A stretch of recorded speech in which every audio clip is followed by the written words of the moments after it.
For centuries, sailors approaching these shores trembled at the thought of what awaited them. Not storms or pirates, but something far more insidious.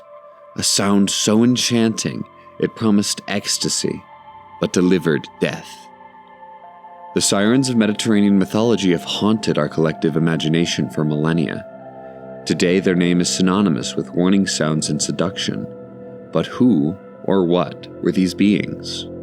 To answer this question, we must journey into the same waters where St. Nicholas himself once sailed, the ancient world of the Eastern Mediterranean, where pagan mythology merged with early Christian symbolism to create a rich tapestry of beliefs about the supernatural beings who controlled the seas. Our earliest written account of sirens comes from Homer's Odyssey, composed around the 8th century BCE. Homer describes them not as fish-tailed temptresses of later imagination, but as the dangerous creatures whose irresistible songs lured sailors to their doom. When Odysseus encountered them, he ordered his men to plug their ears with wax, while he had himself bound to the ship's mast, allowing him to hear their enchanting voices without succumbing to their fatal allure. In these earliest representations, sirens appeared as bird-women hybrids, beings with the heads of women and the bodies and wings of birds. This form dominated Greek art for centuries, from pottery to funerary monuments. The Greeks weren't alone in their belief in these supernatural beings. Similar creatures appeared across Mediterranean cultures, from Etruscan tomb paintings to Egyptian mythology. It's worth noting that St. Nicholas himself was born in Patara and later became Bishop of Myra in ancient Lycia, a coastal region steeped in tales of sirens and maritime mythology. The 4th century that shaped St. Nicholas was deeply influenced by these ancient beliefs.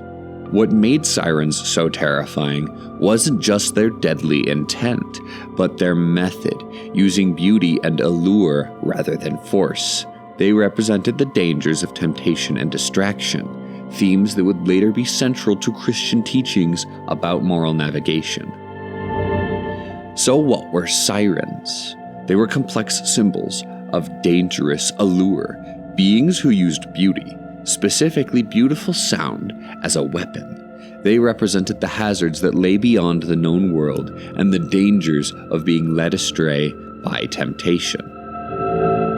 The sirens represent one of humanity's oldest questions. How do we resist dangerous temptation when it comes disguised as beauty?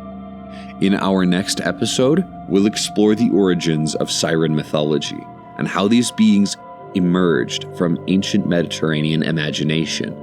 We'll trace their connections to the funeral traditions of Greece and the psychological needs of seafaring peoples living at the edge of the known world.